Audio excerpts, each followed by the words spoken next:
Yeah, recording. Yeah.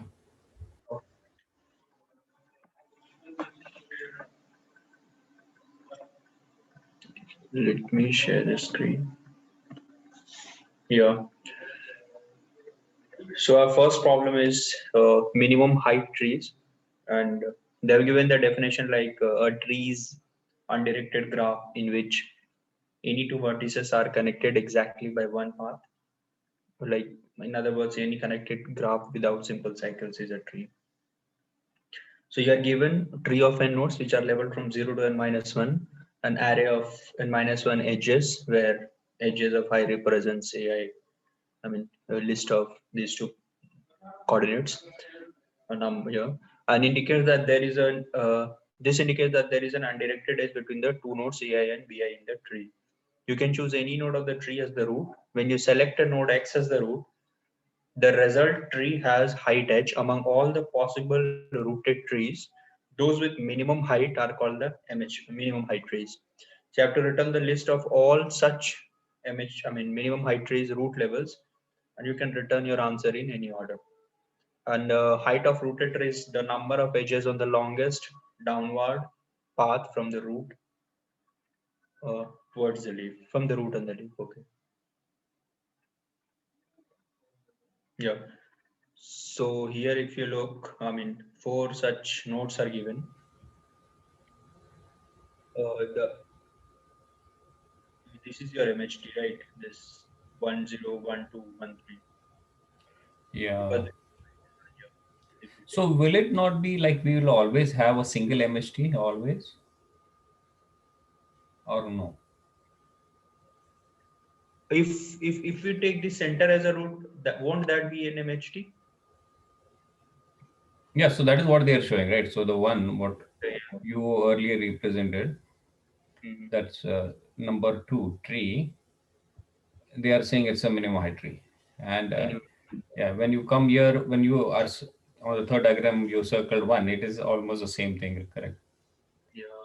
Yeah. So I was wondering, like, whatever the number of trees, whatever the combination they give, unless they are it's a connected tree.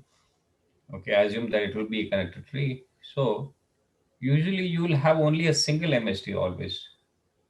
Or Is it? I mean, no, I'm just thinking loud. So I just thought about when I looked at this diagram, but they don't say that because they are saying like, yeah, okay, in the second example it says two at least. Hmm. yeah. And So can what there is be more than two? No, right? more than two? It's no, because there will be a difference of one if it is odd length or even length, right? Mm-hmm. I mean, if your node length is odd, edges is odd. If you take the center, so Yeah, that's right. So at least you will have either a minimum height tree of one, or you might have minimum heights of tree of two. So yeah, that, maximum we can have only two. mm. Uh, so I don't know, but you might have more number of trees also of the same height. Okay. Height is the maximum level of I mean, I'm just wondering, how do we calculate the height? It's the number of levels, right? No. They have to find like Yeah, you can actually say it is like a level, not. yeah, defined here. Yeah, but yeah, whatever we call, because height is something different than depth is something different, levels are different. I get that, but to some extent, on a broad level, you can think, but usually height is different than the level. That is what they differentiate. Also, the depth. They are all almost similar in some sense, but the way you are referring to makes slight Oh, ambiguous sometimes. height Yeah. is the distance from the root or what? Like Ah, vertical so that is what distance, you call. and depth is the horizontal distance. Huh? Depth is horizontal. Distance from the root, and height is the vertical distance. Horizontal and bottom. If you measure from bottom, that is called depth. If you measure from top, that is called height. I mean, Yeah, root to leaf. I also thought that way. Yeah. Right. But then okay, there might be, yeah, let's not go in that conversation, but only this, when they were saying it can have only two trees, uh, two MHTs, so that was slightly not very, it doesn't come immediately. This one you are taking. Yeah, so anytime whenever they say, yeah, example two, this they are specifying like example 2, yeah. So yeah, at least it makes sense. But will we have trees which are more than 2 MHTs, something like that? You can't imagine, right? First of Yeah, all, I we couldn't can't. imagine that. I thought it would be maximum one, but yeah, now it seems we can have two, sure. But then Okay. wondering why only two? Okay, so someone might say, okay, we might have three. Yeah, but if you have three, then it will be a cycle, correct? Yeah, then it will form a cycle in that case Uh-huh. because your the leaf and root will not roots. I mean any other node Okay, so we can safely assume that that will be a maximum of two of MHTs. in that case. Yeah. Mhm. But what I'm trying to say is, it's not easy to come up with that. No, Yeah, because they are saying, therefore, we are actually coming to and trying to understand how it can be that way, right? that included. Yeah. Yeah, because if I see this question, I'm in an interview, I've never seen this earlier. I don't think so. I will become with that. In that case, yeah. Yeah. So in that case, if this such question comes in an interview and if I have to solve it, I will actually go through the whole tree one by one, each and every node, and find the height in a DFS way or BFS way, whatever is better. Correct. And then I'll keep on storing for each and every one in a separate map also, because I have to store that with the root, corresponding root. And at the end, I can come up with whichever is the maximum, I can return all those roots. Right. So that will So be a very safer way of doing it, correct? okay. So corresponding to each node, you will record the height of the tree. Of course, because we have to, right? Yeah. Mm-hmm. Or else you don't, okay, I don't know, but if we start with a DFS and we are able to find other heights also when we are traversing, might be possible, but it will be very tricky, right? Yeah. Yeah. Yeah, so what you have to do is you'll have to actually find out how many number of nodes you have, and then when you are traversing at each and every time, you can do some subtraction addition based on where that node lies. It might be, I don't say that, but then it will be very tricky to do that. It is, yeah. So then the safest way will be actually I'll go through the DFS, whether you call it a brute force or no. But I think for the max, uh, as per now, I don't know the very optimized solution. That will be my really good solution in an interview. Correct. Yeah, DFS should be like it's not a brute force also. But it's n square in this case. Yeah. Yeah. Yeah. Yeah, So the level I was saying, the BFS, that is applicable for the height, right? you can say that. Yeah, Mm. makes sense actually. For depth, we have to. I forgot the concept for depth. That was from one leaf to another node, between two nodes. The paths we have to find. All these are same at higher level if you see. I mean, if you dig deep, like number of levels equal to number of height, right? No, that is difference between the depth and height, right? Because Yeah, depth every and height. node will have a different depth. But height of a tree, that is what they say usually. They don't say height of a node from a tree, right? Usually they say Yeah, height of a tree. Always from the root, yeah. we have height of a tree. Yeah, that's and depth is always from. So depth is the like Yeah. if you want to find the longest depth, then you take two nodes and like two leaf nodes, I think, or the longest path between the two nodes that we can find. That's the depth, I think. Depth, distance Depth also people and call No, it. I think it's called diameter, the maximum path length from two leaf nodes. That's a standard. Yeah, it's called diameter in graph theory. oh, okay, okay. Okay, so then how do we go about this one, the most optimal solution? So we can start with a simple graph, like uh, each of the nodes is connected to only one node, and Hmm. then and first we can start with even number of nodes, and then we can move to odd number of nodes, and then we can see if there is a general pattern in any kind of graph, or since it is a tree, uh, so there will be always n minus 1 number of nodes. So we can see if there is any pattern for the exact point which we want to find in each of the graphs. like the exact point which we are finding. I think it is called center of the graph. Tree graph or tree. Yeah. Yeah. When you Yeah. say pattern, what is So exactly center your would be point? like distance from that center to any other node will be same, right? Uh, On both. no, the definition of center of graph is given this.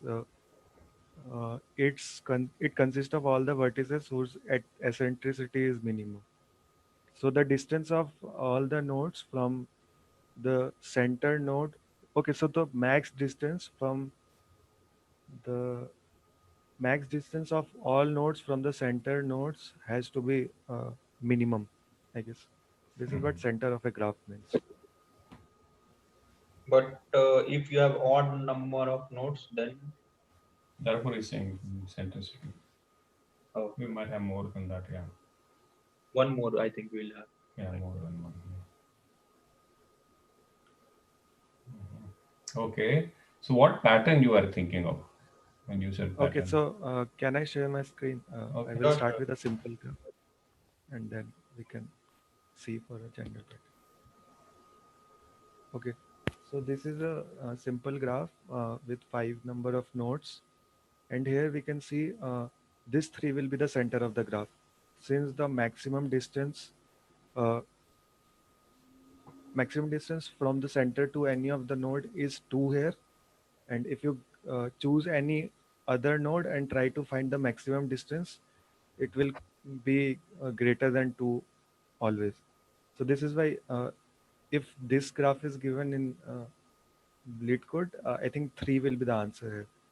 Now, if we add an extra, so if we add an extra node here, that is okay. So if we add an extra node here, here the total number of sectors will be 2.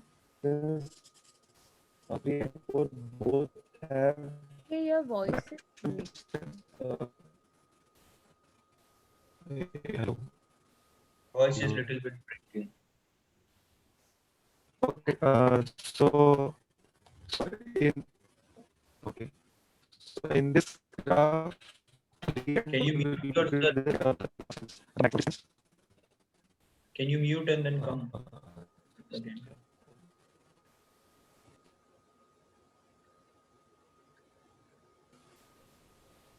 Yeah, am I audible? I, is it good for everyone or it's me? No, It's still shaky actually. Yeah. Yeah. Abhishek, you actually log out and please can you log in again? Okay. Okay. So in the meantime, before while he's still doing that, um, okay. So what he's trying to say is that centricity, right? So what does that mean? He's saying like you can come from all the leaves Mm. and then just find all the distances from the leaf to each and every node, correct? Yeah. And whichever the distance is the maximum distance, those nodes actually can be the center, something like that, right? So that pattern I think he was talking about. Yeah. Right. So For that all is it will be equal, and for even one extra somewhere, it will be for even case. Yeah, so Mhm. if this is the graph, then we can see 3 and 4 can be possible answer for our specific. So Okay. the reason is the maximum distance to any node from 3 and 4 is minimum, which is I guess 3. But if you use any other node apart from 3 and 4, maximum distance will be greater than 3 here. So this is why our I'm not able to understand the answers will still be like jumbled up your voice.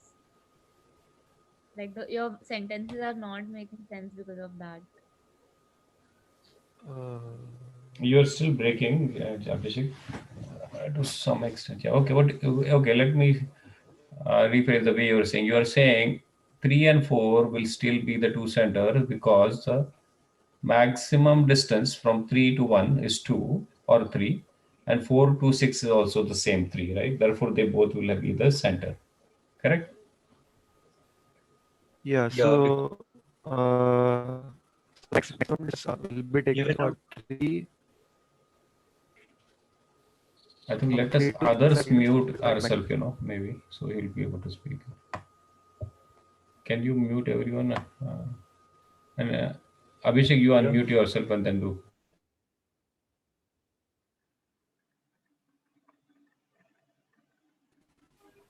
Okay, so here what we have to find is the node which has the maximum distance from so the maximum distance of any node from the center has to be minimal.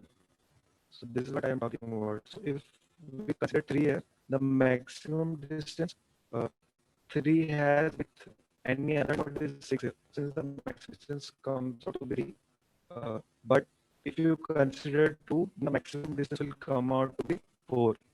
But we have to take such node which has the minimum maximum distance from all the nodes. So this is why this is the definition of the center of a graph. Like the maximum distance of any node has to be minimum if one of the nodes is the center of the graph. So the question here asks us to calculate the center of the given tree. So this is what the question is talking about. Now, if we are given a tree where there can be two number of centers, then either of the two center can be the root of the tree. Does that make sense? Yeah, it makes sense. Yeah. So here you have two Yeah. centers. So Mhm. yeah, and if I remove 6 here, then then we have only one. Then we have only one center, which is 3. Since the maximum distance is minimal, which is 2. But if you consider 4, 2, then the maximum distance will be 3. If you consider 1 and 5, the maximum distance will be 4. This is So like the Shashank is closest. saying the maximum distance, okay, from each and every combination, and then you find the minimum of it, right? So Oh, minimizing the maximum, the same concept, right? Okay. clear. Maximum. Okay. Yeah. Yeah, yeah. So if we see the if we, if we take the example which they have explained. Okay, so here they have chosen 1 only because the maximum distance is minimal, which is 1 here. But if we choose 2 or 3 or 0, the maximum distance will be 2 here, which is not the minimal maximum distance. So this is why we are choosing 1 here. Yeah, makes Again, sense. if we if we choose 3 here, then the maximum minimal distance will be 2. Again, if you choose 4, the maximum minimal distance will be 2. But if you choose any other node, then it won't be our final answer. Also, we can take this idea, like if the graph is dense, then the leaf node can never be the answer. So if we have more than if we have more than 4 or 5 nodes, then the leaf node can never be the answer. Since leaf node will have the maximum distance, and we need to minimize the maximum distance of the center. Yeah, that is right. Yeah. So one idea is we can start removing the leaf nodes from the graph, and uh, whenever we are removing the leaf nodes, we can just delete uh, the since each of the graph will have a degree, which will be the sum of the in degree or out degree. So here, since it is an undirected graph, both are same. So this is why whenever we delete a node or leaf node in the graph, we can just decrement the degree count of the nodes which are not deleted and are directly connected to the leaf nodes. And at last, we will be left with 1 or 2 node. And if we are left with 1 node, that means uh, that is the only center. And at last, if we are left with 2 nodes, then means that it is we have two centers in the given graph. So if we go with any of this graph for the first example, since 0, 2, and 3 are leaf nodes, we can just delete 0, 2, and 3 from the graph. And before the node 1 has the degree 3, but when we delete 0, 2, and 3, its degree will decrement and it will go to 0. And since we are left with only one node in the graph, that will be the only center. Again, if we go with the second one, here we can delete the uh, 0, 1, 2, and 5 since they are the leaf nodes, and then we will be left with 3 and 4. So any moment if we are left with one or two nodes, then uh, we know there those two nodes or that one node will be the final answer. Mhm. Okay. So you're saying that we should delete the leaves one by one, and instead of Yeah, physically deleting it from the tree structure, we can use the help of a degree. Okay. in yeah, order. degree count. Yep. I What think happens makes sense. in case Mhm. of like when there are after deleting the leaf node, we get more than two elements. Okay, so if we get more than two elements, then since in the general graph, since we came to know then that there can be at max two number of centers only. So this is why if we get more than two nodes left in the graph, we can just keep deleting the leaf nodes. Okay. So at the end, whatever we get is the answer. Yeah, at the end, if we are left with one node, then that node will be the center. If we are left with two nodes, then those two nodes will be the center of the graph. Hmm. So here, if I add again 6 and 5 and 6.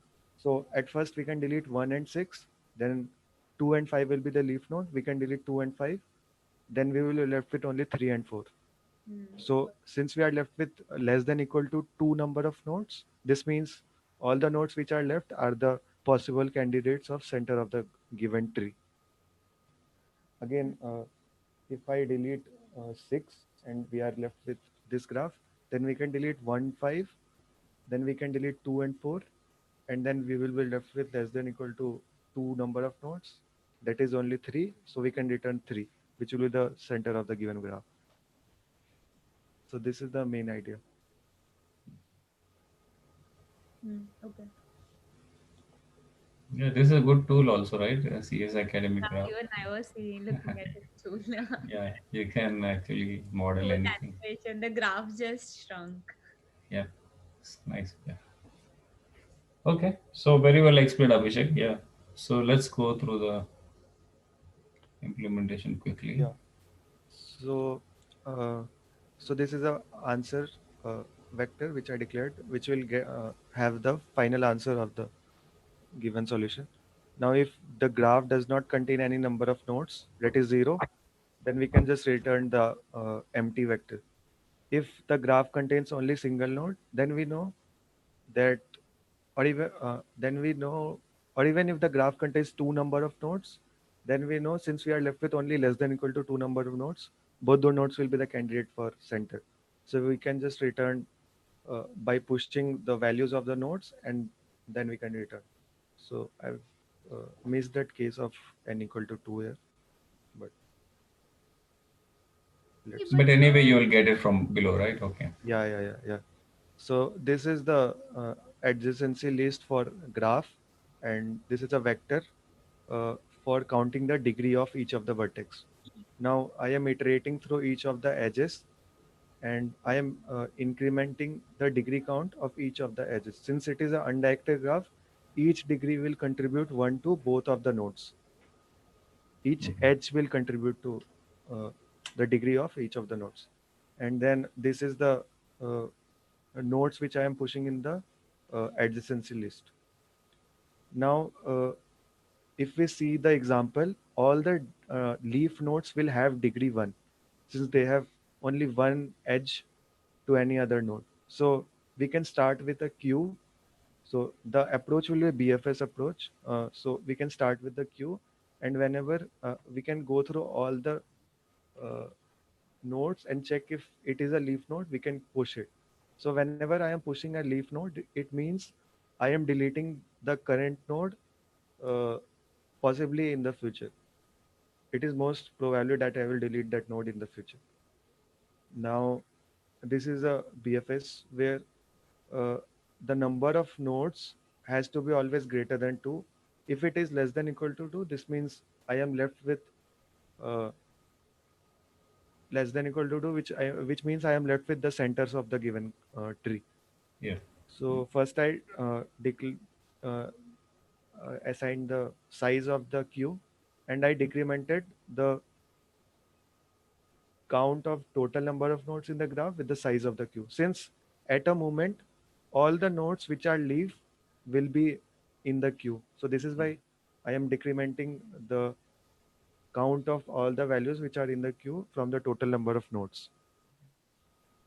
So if I am for this tree, since I have 4 leaf nodes here, so the value of n for first iteration will be 6 minus 4, which is 2. Mhm. Okay, so now since I know that these many nodes are there in the graph, which are leaf nodes, so I have to delete that node. And also when I am deleting that node, I am deleting the edge. So whenever I delete the edge, I have to decrement the degree of the parent node of the leaf node. So this is why I've just assigned it node value, popped it from the queue, and I am iterating through the adjacency list, and when and decrementing the count of the parent node. Now, if this might happen that when I am decrementing the count of the parent node, uh, the parent node itself becomes a leaf node. For example, if I've deleted 0 and 1 here, and when I delete 2, then this node 3 will itself become a leaf node. So then whenever I know that the degree of a given node becomes 1, this means it is connected to only one node, and the current node will become a leaf node. So then I push the given node in the queue. So this works until the total number of nodes left in the graph is less than equal to 2. And uh, since the total number of nodes will be at max 2, so I just copy all the nodes in the answer and return the answer. So, so if we work through for this graph, uh, at first for this for loop, 5, 0, 1, and 2 will be pushed in the queue. Then 5, okay, so then 5 will be deleted. Then the degree of 4 will become 1. So I will push 1 in the queue. Then 0 will be deleted. 3, the degree of 3 will become 2. 1 will be deleted. The degree of 3 will become 2. Okay, so when I delete 0, the degree of 4 3 will and be 2. yeah, 3. Yeah, yeah, yeah. Yeah. And when I delete 2, then the degree of 3 will become 1. So whenever I encounter this, so I will push node 3 also in the queue. Now, since I already deleted all the leaf nodes from the total count, which was 4 for the first iteration, so the value of n will become 2 here. And this condition will not satisfy, so it will come out of the while loop, and it will just copy all the values in the queue. So uh, after the last iteration, 4 and 3 will be left in the queue, which I will just copy in the answer, and I will return. So this was the approach. Yeah. So, Yeah. are you Sense. saying in the in the graph, like why are you using that graph? Because you are only using updating the degree and adding it into the queue. That is the So adjacency list, right? yeah, yeah, yeah. So this is a standard approach of constructing graph in C++. So we can use a adjacency list or adjacency matrix. But since the number of nodes is 10 into 10 to the power 4, so if we use a adjacency matrix, it will give a memory limit error. So this is why I've used the adjacency list here. Yeah, makes And sense. there are too many disadvantage of adjacency matrix, since for adjacency matrix, it is represented by 0 and 1. So I have to iterate through all the nodes and check if the given node and the parent node is connected or not. If the value is 1, then it is connected. If the value is 0, it is not connected. So here again, I have to iterate through all the nodes if I'm using the adjacency matrix representation. So, Only for can you print your graph? I just want to see how it is coming up. I mean, how the structure is. Oh, okay. So here I cannot print, but I will just use this. And okay, so I will take this example. You can actually go in the lead code also. You can show that, right? When you go to the console. Yeah. Yeah. If you go to No, I console, think I think premium you have. I don't. no. okay. Only for premium they show. Yeah. Really? Cannot afford premium this time. No, that's not. I don't know why. So if So we Okay. print for it, the the output will be visible for even everyone, right? That's basic. Oh. Okay. No issue. Go ahead. yeah. Okay. 3 will be 0, 1, 2, 4. Then 4 will be 3, comma 5, and 5 will be 4. So this is the adjacency list representation.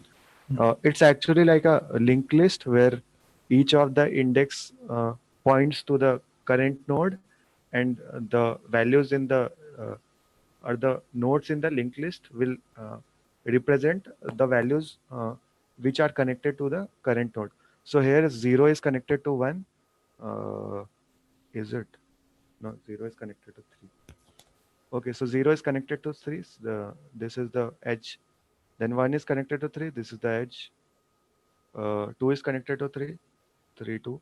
Now 3 is connected to 4 of the nodes, like 0 and 3. Since this is the edge, we have to add both the nodes value in each of the adjacency list. So this is why 3 is connected to 0, 1, 2, and 4. Now 4 is connected to 3 Oh, and how 5, how do you and make 5 is this connected to. connected to 0, 1 to 4? Okay, so this vector represents the Edges. value, each values of the, yeah. So each value of the uh, uh, in the vector represents an edge between these two nodes. So this means that these two nodes are connected. So 0 is connected to 3 and 3 is connected to 0. This is why in the Oh, adjacency list at index 0 I push 3, and even at index 3 I push 0. got it. So in the implementation, uh, this is the code. And for So degree, you for, are maintaining a simple array of 0 to whatever the number of nodes are. yeah, so I don't need any extra data structure for counting the degree. So for 3, I am adding a edge. So this means that at index 3, I can increment the count of the degree. And again, for 0, I am adding an edge to 3. So this is what I will increment the count of the degree at index 0. So this is what, But you are using a list for doing that, right? Like saving the degree in yeah, the yeah, list. yeah, yeah, yeah, yeah. The length So of the list will. no, but when I am deleting the nodes, if I have to delete the nodes from the adjacency list itself, then it will take a extra O of n complexity. So first I have to search where the node is, and then I have to delete, and then I have to shift all the nodes back here. So instead of using this, yeah. So instead of doing this, I am just counting the degree, and when I am deleting a node, I can just decrement the count of the degree at a particular node. Yeah. Or you could have directly taken the back element and shift it to that and remove from the back. Like No, let's say but one you have this might happen. Yeah, so this might happen that I have four, to and delete one here. okay, one you have to delete. So four you copy here and just Yeah, do Yeah, you delete this. cannot delete any node, right? So you'll have to go to the node which is leaf. yeah. Yeah. Yeah. So if I have to delete one here, first I have to find the index of one. So That's that will true. take a n Oh, complexity. Then I will swap and then I have to delete this part. So this will deleting the last node will be a constant time, but the finding of the node will take O of n complexity. So to avoid that part, we can just use an extra vector here. Right. That's correct. So how are you? Where are you getting the like left node from? Like you are adding everything to the queue, whichever is having in degree as one, and then Yeah. decrementing the degree of those numbers.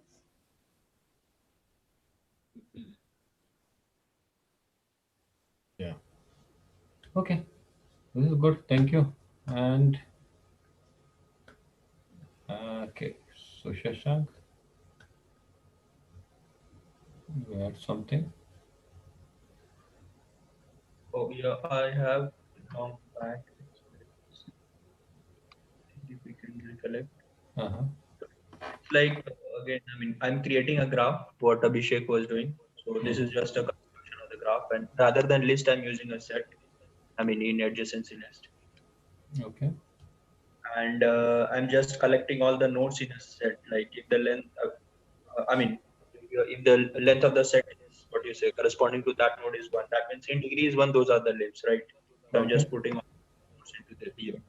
Now, Uh-huh. as long as the length of my connections is greater than two, so regarding new leaves, what I'm doing, I have declared a set which will be reinitialized every time. And for every leaf in leaves, I go to the neighbor of it, right, and pop it from the back. Okay. Mm-hmm. And So you go to corresponding that to leaf. Okay. leaf here, and corresponding to that neighbor, I'll go into the connection and remove the leaf.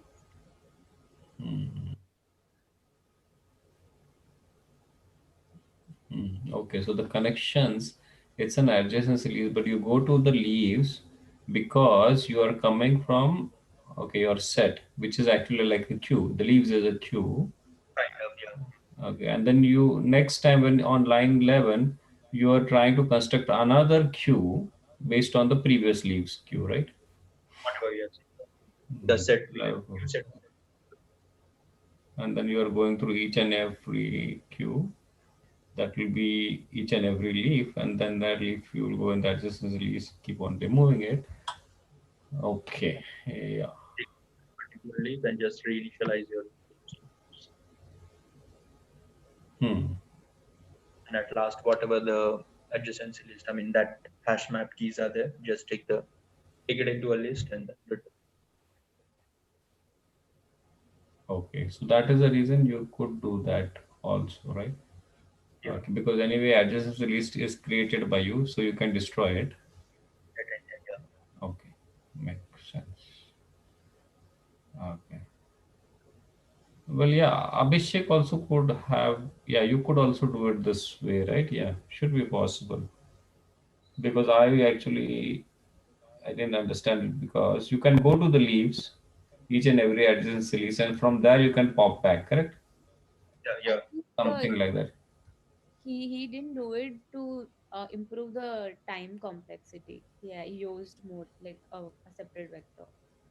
But that was also same time of complexity. So if we are using a set here, if we are using a set here, then I guess it will be adding an extra log factor each time we are deleting a node from the dictionary. You could use a list instead of a vector. Yeah, that should be fine. Okay. Yeah. So yeah, no problem. So either of it.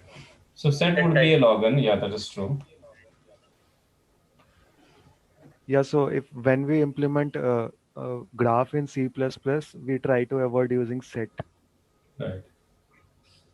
Yeah, to Why? avoid the extra log factor. Oh, oh, But you use your Otherwise, we can. unordered, Yeah, yeah, you don't have to use set actually in that case. But you could use unordered map, which key will be an integer, and then you will have an unordered map or unordered set for the list, right? Or maybe you could use a vector there. But yeah, if you use vector, you can still pop back, I would say, right? Should not that be? Or maybe use list. List. That would be Yeah, good. that's the best way. Log n factor, additional log n factor. Why is that? Tree set if he is using something like Set is that. an ordered one, yeah. Tree set is ordered only, right? Yeah, Yeah. Because height of your tree will be log n. yeah.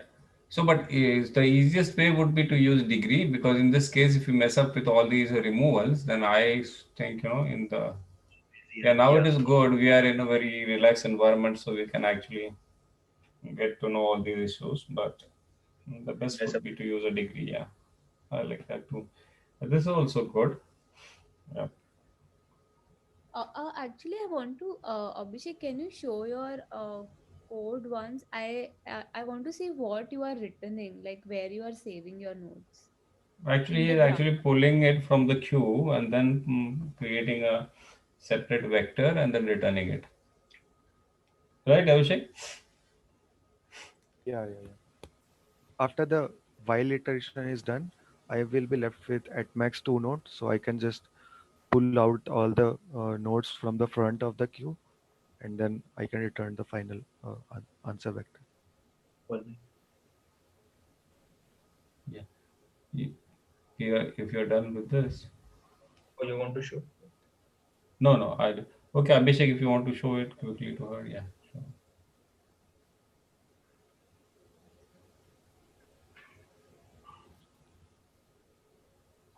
Yeah, so after I'm left with at max two nodes, I'll just pop all the nodes till the size of the queue becomes zero.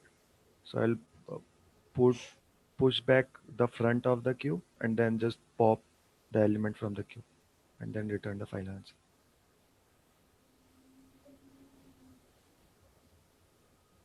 Yeah. Okay.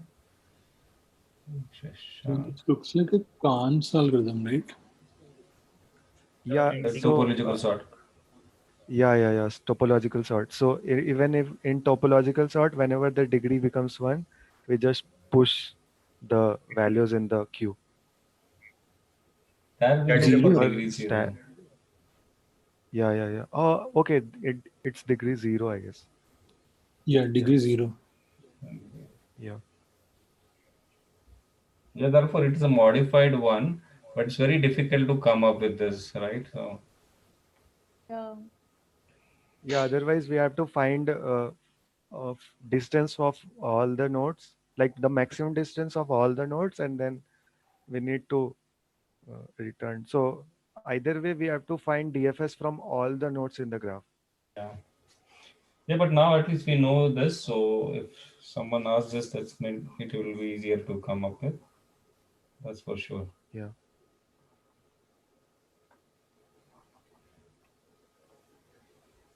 Yeah, Shashank. we can move to next. Yeah. So next is swap for the longest repeated character substring. So a string text is given and we are allowed to swap two of the characters in the string. You have to find the longest substring with repeated characters. Okay, so if you swap this B with A, last A, then triple A will be one slot, right? Yeah. Whose length will be here? What to swap? Okay, last A you can swap with B. So six. Such repeated ones. 2B, this, yeah. Yeah, you don't need to swap anything. Here, all, yeah. And you have text length up to 20,000 Yeah, it's and huge. stop provide text letters, yeah. That's a user. N square, if you go, it will be 10 raised to power 8, something. Yeah. So you can actually use store it in a big string, maybe memory limit will exceed. Okay. So So actually, right now we are doing such a good thing like working on the trees, and now we have to work on a string. It's so boring to work on a string sometimes. But we actually work from the good ones. Maybe this is just maybe. Okay. Yeah. So how do we go with this? Um, but we have to look for a So substring, right? Mm-hmm. yeah, so the brute force can be, we can swap each of the possible pairs in the string and then count the maximum uh, repeating substring. That can be the brute force solution. Like there will be, I guess, n into n minus 1 by 2 pairs. Uh-huh. If n is the size of the string, then we can just swap each of the pairs and then we can make an extra function which will give us the length of the longest substring with repeated characters. So that can be, I guess, the brute force Mhm. approach. But every time still we'll have to go and find the size of that substring. So that will be Yeah. additional n, no? O of n cube it Yeah, will be. so since we, yeah, Uh-huh. so n square for each of the pairs and n for again checking for the longest substring. Mhm. So n cube. Okay. So, but then we optimize that, we can still optimize that one, right? So, and then that should be a good way of doing it, Oh. isn't it? No? Or So else how how will will you? you? Yeah, Yeah, either way we have to do it in linear time. you'll have to take input state. Yes. Okay, so if you have to do linear time, okay, maybe the most optimum one. But how do you get to know about the pair that you want to swap? Is it like you scan the whole substring and then, sorry, whole string and then do a pre-processing on it first? Yeah, so we can keep the count of each of the alphabets in a vector Okay, frequency and then count worker. Mm-hmm. yeah. So we can count the frequency of each of the characters and then we can. So again, we will be having two options. Like if you want to replace the current element or not. If either way we have to maximize it. So uh, we need to use the frequency count to check if we are currently at a substring with repeated characters, then if we swap the next element with the same element in the current substring, so it will just increase our final answer. So, but the since this is an optimization problem, but I don't think there is a DP solution for this. Even deep, greedy will work here. Greedy should be the best choice, right? DP, we don't have an overlapping Yeah, sub problem here. yeah. So we don't have an overlapping sub problem. So this is why I don't think DP will be used here. Yeah, No, I'm but just thinking loud. Yeah, maybe you heard. I if you have obtained a length of 2 and if I add the next character to it, which will make it 3, so isn't that as a problem? Like already I've seen two characters of AA and third character is B, and if I swap B with A, it will make it to 3. It should work, no? Previous result you're adding one, like LIS I'm saying. And How can that be a less way? LIS like let's say AB is, I mean, triple A B is there, okay? Triple A B A. Okay. So So I initially I saw one A. Previous character I saw A. Now if I add next character to it, length will become 2. So now again previous character is A. Now again A I'll add it will become B. But now B and A both are different. So if I swap it, if that can make it a 4.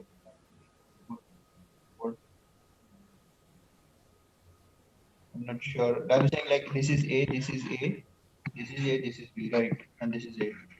So when I'm here, so dp of I will say like what is the length of the string at this particular position. So this will be if the characters are same, then dp of I minus one plus one you will do, right? Yeah, but you are actually, assuming that this will be an ordered one, right? A, B, B, A.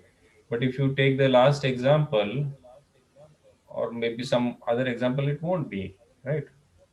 So you won't have this relationship like this. And that is what I'm thinking, maybe. Uh, So if Yeah, in you, that case, it won't be applicable. it will be slightly difficult to use it, right? And yeah, also, we have that to only do one swapping. We cannot do more than one.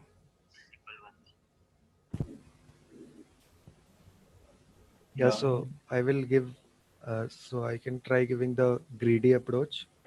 Uh, so, okay, so I'll just share my screen. Okay, so let's take an example. Uh, so, if I am at this index or either this index or this index, I know I don't have to swap the current index value since already I am getting the uh, repeated substring of same characters. Hmm. Again, I am at A. This means that uh, I don't have to swap again this value. But when I come to B, I know I got a I got a substring which had similar characters, and thus this can be a candidate for swap. But how do I know if this character can be swapped to with the same character which I was coming through from the prefix side? So this is why we will use a frequency count. Like if I have to check if I can replace this value with again A or not, I'll just decrement the count of the values which I encountered previously, and then I will check if the count is greater than zero. I will just decrement the count which I encountered previously, and if the count is greater than zero, this means I can swap this element with another A. But again, okay, so this is a very optimal case. So you are So saying that here, when you are at B, okay, the yeah. first B, So when I am at B, yeah. uh-huh. So So you are going to at look this for A point, before the previous one, right? yeah. Okay. Yeah. So I will check if the count of A, uh, if I decrement the count of all the A's which I encountered previously, is greater than zero or not. So the total count of A is seven here, and if I decrement four from seven, I am left with three A's. So this means I can replace this B with another A here. So this is what I was talking about. So if I replace this A with B, so this will be a this can be a candidate for our final answer. Hmm. So this is what we can use if uh, this is the case. But again, there can be a case where we are uh, so okay. So there can be a case where both the substrings have the same character but are they have a One distance apart. delimiter. Yeah, so they have a delimiter which is different character, so we can just swap this with the last element and we can get a final answer which is bigger than yeah, it will be the most optimal answer here. So uh, so we need to use the count of each of the characters while choosing greedily. So there will be just two or three cases.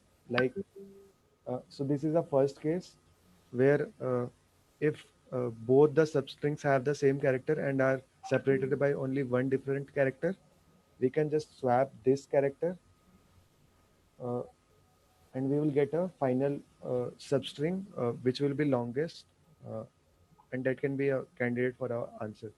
Now this is one of the cases. Now again, this is one case where we have just one substring uh, of all the same characters, and if we don't have to swap here any index, but since it is specifically mentioned in the question, we are allowed to swap two of the characters. So we can just swap any index Yeah. and it will not matter here. So the final answer will be the size of this. If we take another example, like this is the example, then we have only one choice where we can swap this A with this B, and we'll get this as the final answer. So this is one of the cases. Uh, then again, we will have this case where this B cannot be replaced with any other A since we don't have any A left in the string. So we don't have, so we don't want to swap this A with any, this B with any of the characters since we are not left with any of the characters here. So I think these are the only cases which we have to keep in mind while choosing greedily for the final answer. Okay, so So okay, so what happens if we take the example 5? Okay, we have all different characters A, B, C, D, E, F, right?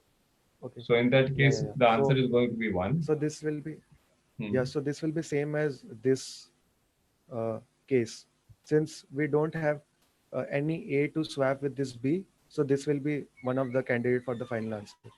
Right. Okay, so you are saying So that you again will for this create B, a. Uh-huh. so again for this B, we will have only this B will be the only candidate for the final answer Right. since we don't have any extra B to swap with this C. Makes sense. Yeah. So means So we are whenever you left are at with any character in like A, B, C, D, what we are discussing, so you are going to look for the yeah, same character if we have more number of counts, right? Somewhere else, yeah, which we can yeah, swap. yeah. Okay. So for And then. this, Mhm. yeah. So for this, we could have used a two-pointer approach, like counting each of the elements, but I was not able to implement that part. So what I did was I made a use of extra vector where it will count. Uh, so it will count the uh, continuous substring which have the same character. So it will, Mhm. so the vector will give me this A4, B1, and A3. So since these A are the count of A which are continuous is 4, then we have B, then we have 3 continuous A's. So this is what the final vector will give me. Now, so it becomes really easy if we have this vector to calculate the final answer. So if I am at this, any of this index, I know, so after this index, I have the value B and the count of the B is 1. So this means that uh, this is the character A, then I have a extra character, and this is again, since I have this A here, so this means that I can replace this character with any of the A's and I can get a maximum length substring with same characters. So this is one of the cases where if the value in the middle is the count of the value in the middle is only 1, so I can just replace this value with any of the extreme values of the previous character, and I can get I can just join these two uh, substrings to get a max length substring with same character. So this was one of the ideas here. Mhm. But then how do you find that they are a consecutive ones, like one distance apart? Yeah, so if I have this vector, I just, if I am at this index, I just have to move two index front. So I will check if these two characters are same or not. If they are same, and if the count is 1, that is the middle character has the count 1, I can just replace it with any of the extreme characters Oh. of A, and then I will just join these two Oh, substrings. so you are actually So this is why creating this, exactly the way you are showing here. Okay. yeah, so this is why this vector is very handy here. Like I can just jump two steps from the current index and I can check if both the characters are same or not.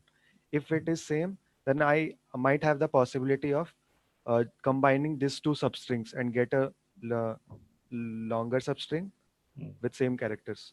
But if the middle if the middle character has the count greater than 1, I guess 4, then I know that I can't join these two substrings, but uh, I can swap one of these b's which is close to the a, and with the one of the a's from this substring, or even any of the substrings which are left in the string.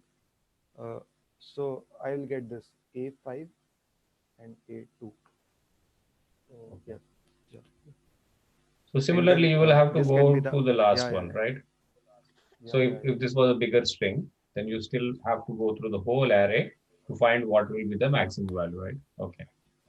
yeah yeah. So This is also a good one, so if yeah. I take all the yeah so if I take all the examples one by one, so for this index, uh, again these two values are same, and the middle character is having count 1, that Hmm. is the uh, times it is repeated is 1, so I can just combine these two Yeah, they will be two substrings there. to get a Hmm. final. Yeah, now when I am at this index, again the value at next and next index is same, that is b, Hmm. and the count of the middle element is 1. Again I can combine these two elements and get a large substring. Again when I am at 1, again this character is same, I can just swap it and I can get a substring of length 2. But when I am at b, uh, okay, so when I am at b and the next value is left with 1 or even 0 values we are left with, uh, I know i- in the previous prefix of the string I am left with 1b here, so I can swap this one with this a and I can again get a substring of length 2 for this b. But when I'm at this a, I don't have any I don't have any next substring left in the array, so I cannot swap those substrings to get the answer. So this will be the only. Yeah, but the last B Yeah, you said one, you know. So in that case, you have already taken that as a part of the previous answer, right? So you don't have to do yeah, that over here. Correct. yeah. But we can swap only one. So when I swap this one, I was taking into consideration only this part of the string. But when I am considering this substring, I am when I'm considering this substring, I am taking into part only this string for the whole of the string. So I have not swapped this b anywhere else in the string Okay, yeah. So currently. that, yeah, but see, at any stage, you can have only two cases. One is you Yeah, yeah, have whatever distance you are, okay? So if yeah. it is bigger So distance, either so I you can combine, only add one. yeah, Hmm.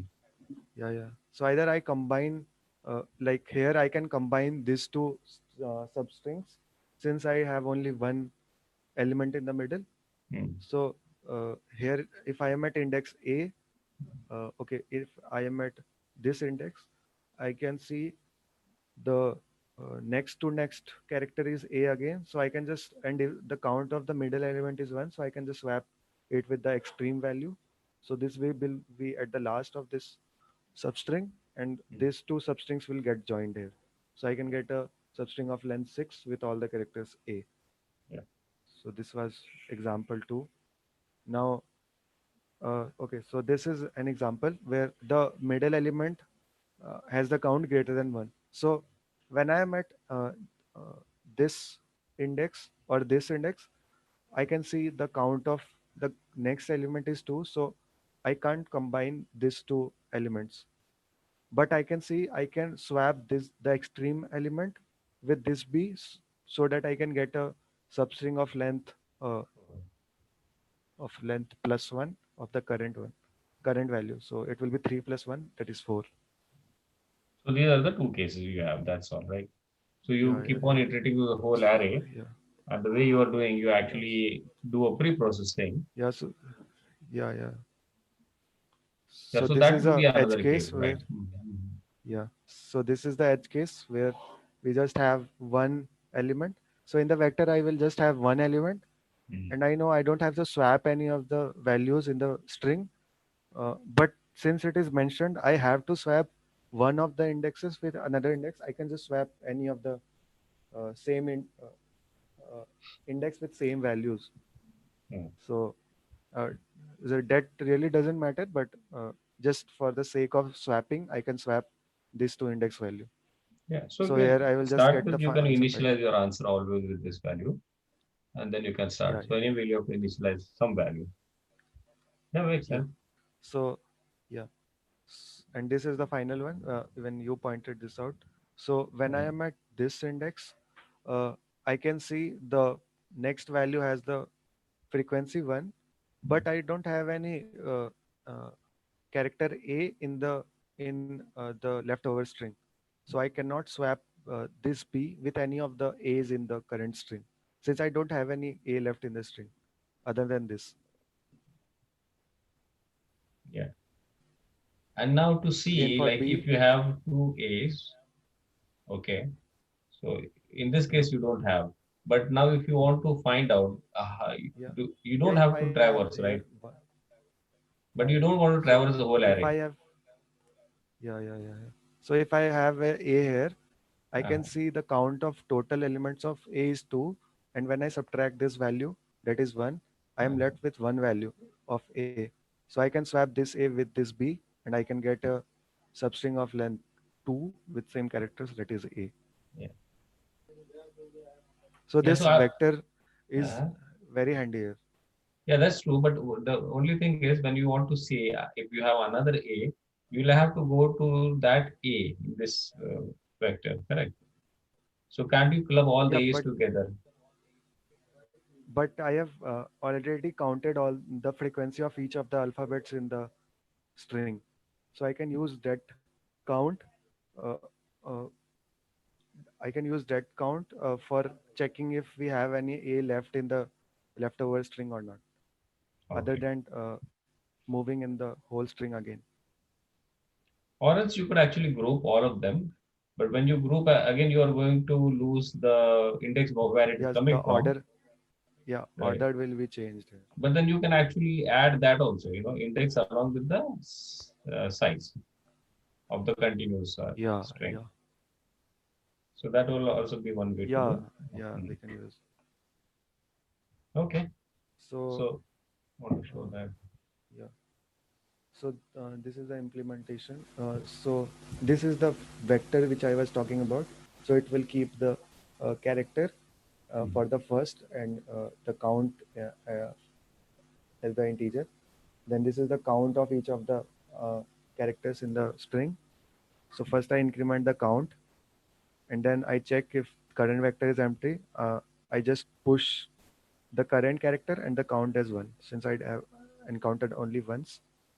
If the vector is not empty, this means I have two possible cases. Like if the last character encountered was same to the current character, then I can just increment the count. Otherwise, I have to push the new character and the count as one. So, so this is just Mhm. implementation of finding the vector. Now, this is the main part. So I just have two or three cases to check. Uh, so I will iterate through all the values in the vector, and since I have to check if the next to next value is same as the current value, so it has to lie in the vector itself, or the index don't have to uh, get out of bounds from the vector. So I just have this extra condition here. Then if the first value, that is the character, is same for the current index and the next to next index. If it is same, and in if the middle value has the count 1, so the first stores the character and the second stores the count. So if it is there, this means that I can combine these two substrings to get a final substring which will be larger than either of the two substrings. So I just count the length of both of the substrings which has had the same character. Then okay, Okay, so then I have counted the what I've done is okay. So I have counted the count frequency of the current character, and then okay. So I skipped one of the cases here. I'll just go through quickly. So imagine I am if this is the vector, so I don't have to okay. So if this is the string, then I don't have to swap this A with this B. I can swap this A here. So I will get a extra length substring that is the length will be more than one if I combine these two. So this is what I was doing there. If the count of both the substrings is so the if the count of both the substrings is less than the total number of count, this means that I can uh, so I can replace the middle value with another a. So this is why x plus 1. Otherwise, if I don't have any extra a left, I can just use the x value. So so in this case, uh, the total count of A will be 9 and the count of these two A's will be 6. So 9 is greater than 6. This means that I have some A's left in the leftover string. So I can use any of the A's to swap with B here. So I will get final answer to be 7. And if I swap it with this A, then I'll get final answer with 6. So this is why I have to swap it with, if it exists, I can swap it with any of the other characters. Okay. Can you go back to the code? I just want to see how you handle that. Okay, so this is the count of both the. So this is the count of both the Adjacent substrings. one distance apart. Yeah, Okay. Uh-huh. yeah, and this is the count of the the frequency count of the character itself. Okay, the complete one. Okay. Uh-huh. Yeah, yeah, and if the frequency count of the character is greater than the count of both the substrings, this means that I am left with some characters which are Oh, left okay. over in. Yeah. Makes sense. So Okay. this, so the middle value will be replaced with, yeah. Uh, So the middle value will be replaced with some other character which are not in these two substrings. So this is why x plus 1. If it is equal to y, it will be at uh, max equal to y since both are the same characters. So I will just increment. So I will use any extreme uh, character from this the next substring and I will swap it with the middle one. So this is the first case. If the next the next two next characters are same and the middle character has the count 1. Now uh, if we don't have this case, that is then I okay. So if I don't have this case, again I will move it. so you have that AB. Imagine imagine I am left with here 3, Yeah. which okay, I will have here 3. Okay, so if I am at if I am at A here, and I can see the next to next character is not A, and even the middle character has count greater than 1. This means that uh, I can just replace the first character of this B with any of the A's if any of the A's is left after deleting this substring count. Hmm. Yeah. So that is what you will have to. So Okay. yeah, yeah. So if I do this, Yeah. yeah. So if I do this, here I can see I don't have a continuous substring here, and even the middle character has the count greater than 1. So there can be a possibility like this B can be replaced with this A. So Okay. that can be a possible candidate for the final answer.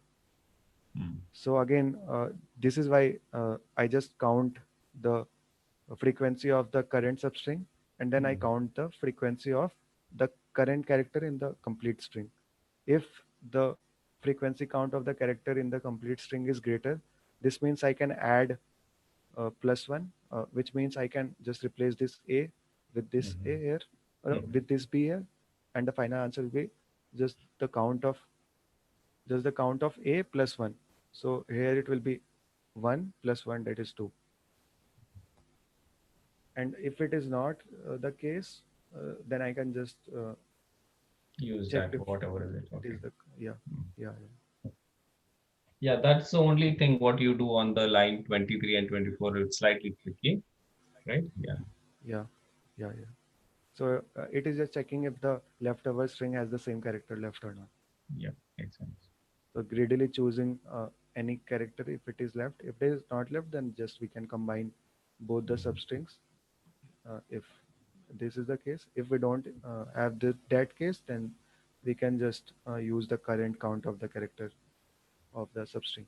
Yeah. So yeah, see this 23 and 24 line when you do that is slightly Yeah, difficult to come. Okay, because usually you'll go with the flow, right? So there was one more yeah, implementation. What they did, the way I was saying, you use a pair for all these characters A, B, C, D, and you have say like A, B, C, D because they are all lowercase. You just have 26 such characters, correct? So on in this yeah, 26 cell characters, you always fill each and every start and end index for all these locations if they are continuous. That will be a pre-processing you do. So at the max, you will have a map or a vector of 26 with all these pairs. So whenever you go in a for loop, so you pick up A, okay, the first one. So you keep on going from A to Z. So whenever you pick up A, you pick up all the pairs. Okay, so you will have all the contiguous, so whatever the line you have. So first thing what you check is for if they are very apart. Okay, and if they are consecutive by one character, then you can actually keep on adding them. So those only two cases if you check. So this corner case what you're talking about 23 and 24 that might you might be able to avoid. yeah. Okay.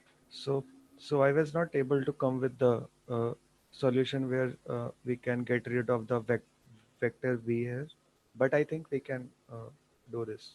I was not able to implement Which one? this, but so we can get rid of the vector itself. Like the vector is counting the continuous stream of characters Uh-huh. which have the same. So it is counting the length of the same so it is counting the substring with same characters. So we can get rid of the vector itself.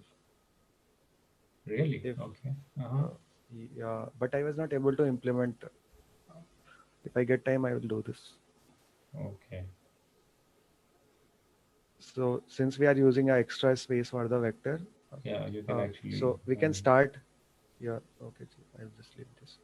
So we can start from the left end and just we can keep counting the elements. And if okay, but there is an issue. How I will check if Yeah, the whatever you have at the next to end, right? Yeah. next substring, You yeah, still need to is have that information, right? yeah, then I think we need a extra memory again. You need an If extra we are not memory, using vector. but only thing is the way you are adding a frequency count, the complete total one, right? So you can avoid that. Yeah, That's the only thing you can avoid, I think. Other than that, you won't be able to avoid the other one what you did. You still yeah, need extra space. I'm thinking a lot, but yeah, maybe there is someone actually he implemented the two-pointer way in the discussions and it yeah, might be working. You never know. yeah.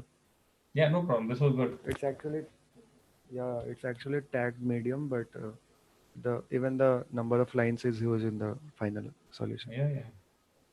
and we need Actually, to keep track of we all the know we edge have cases. been yeah we have been going through so many medium problems. They were more difficult than the hard ones, right, Shashank?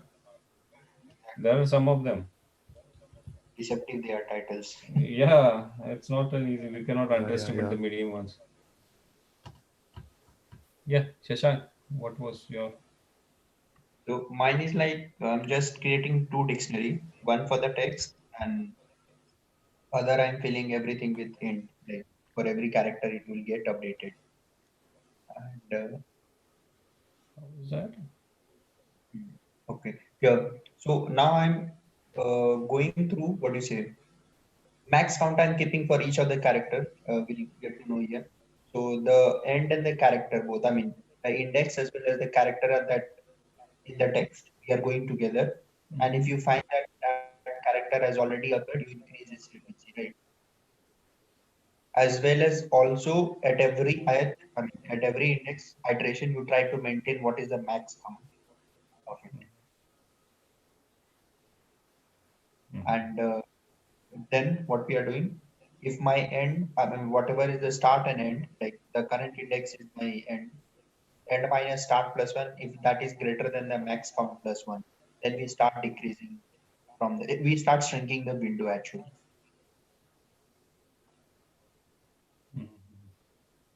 right? Okay. And then we update again the max count as, the count which you have stored for this character, we just take its value and increase the start plus one. Start plus one means now I'm shrinking the window. And at last, what is it? Every time I'll keep on updating my max, the whatever initial result is, and this window and minus and what corresponding to this, whatever I pick the length of that character. So whatever the minimum of them that I'm taking, and out of the max.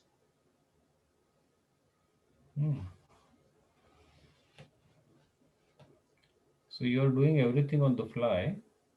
Yeah, it's like a sliding window. Yeah. So you keep on adding for on line 18 each and every character, that is the consecutiveness you are doing, and then every time you keep on updating the max count. Okay, and then when you see any of the one distance apart, that is when you go in that while loop, correct? Yeah, exactly. And minus it, yeah. And then we start shrinking at this point of time.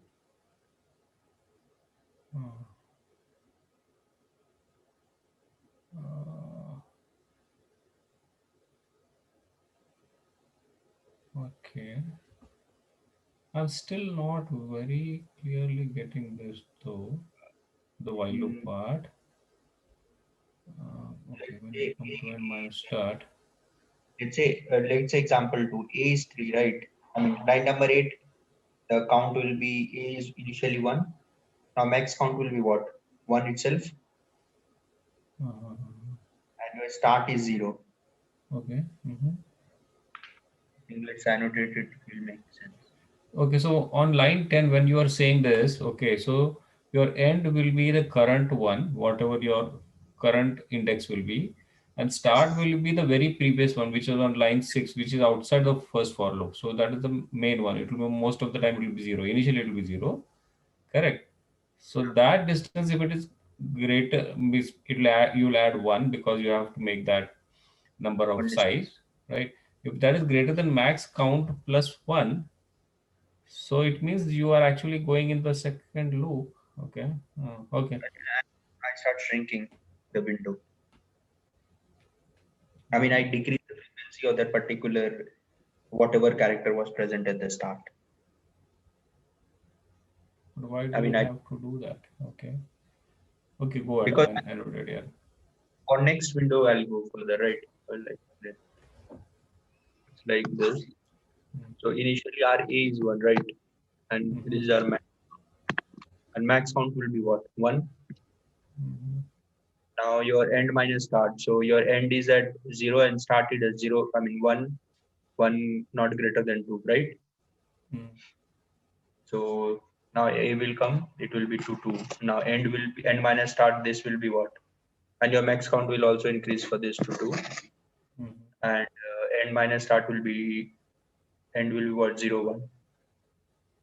1 plus 1, 2, not greater than 3. So still I can go, right? This is 3 and this will also be 3. Now at this point, end minus start is 2, 2 plus 1 is 3, but still not. Whenever you hit the first non-matching character, now B you will come.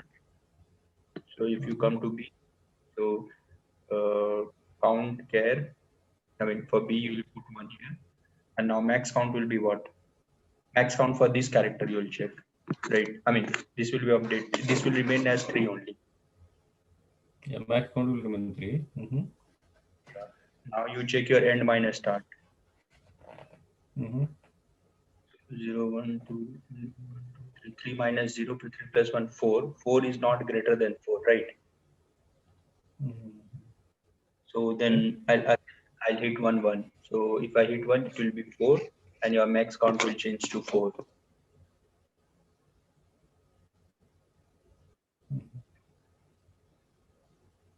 So Okay, so your initializing start at the line 13 when you do that. Okay. hmm, Because if you are thinking like if these are actually forming a continuous string, there might be something else which can add. biggest, yeah, which will make it more bigger. Hmm.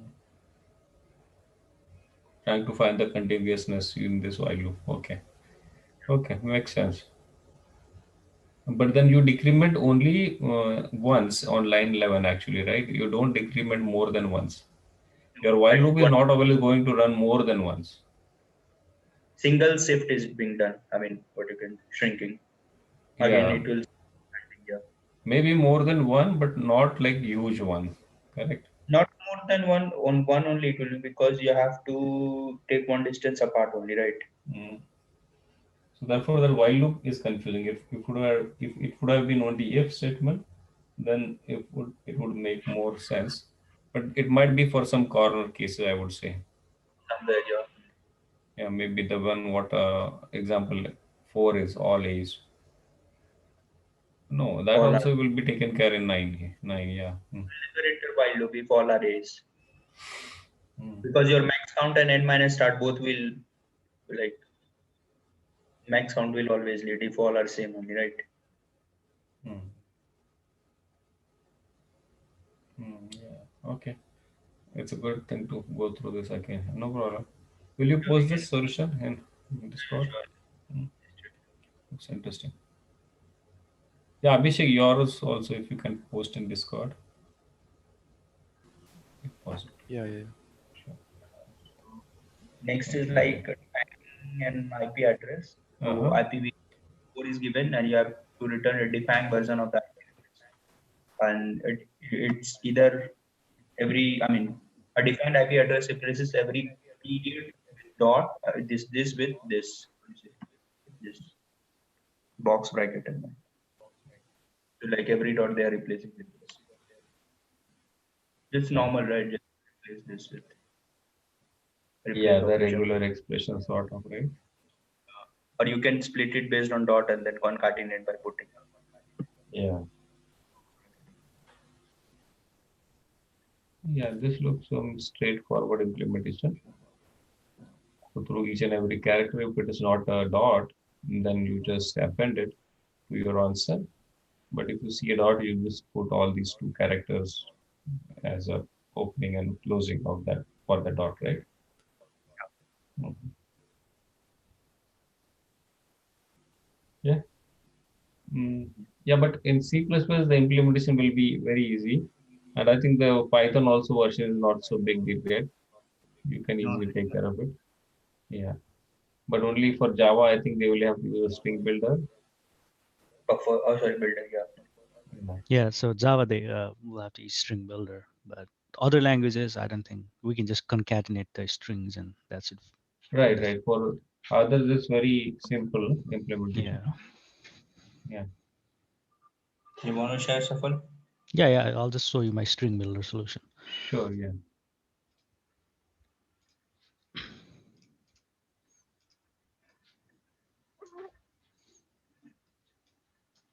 Oh, big. Hmm. So It yeah, has some more complexity. Yeah. so yeah, all I did was I made a new string builder of the just this what do we call them? These three characters, right?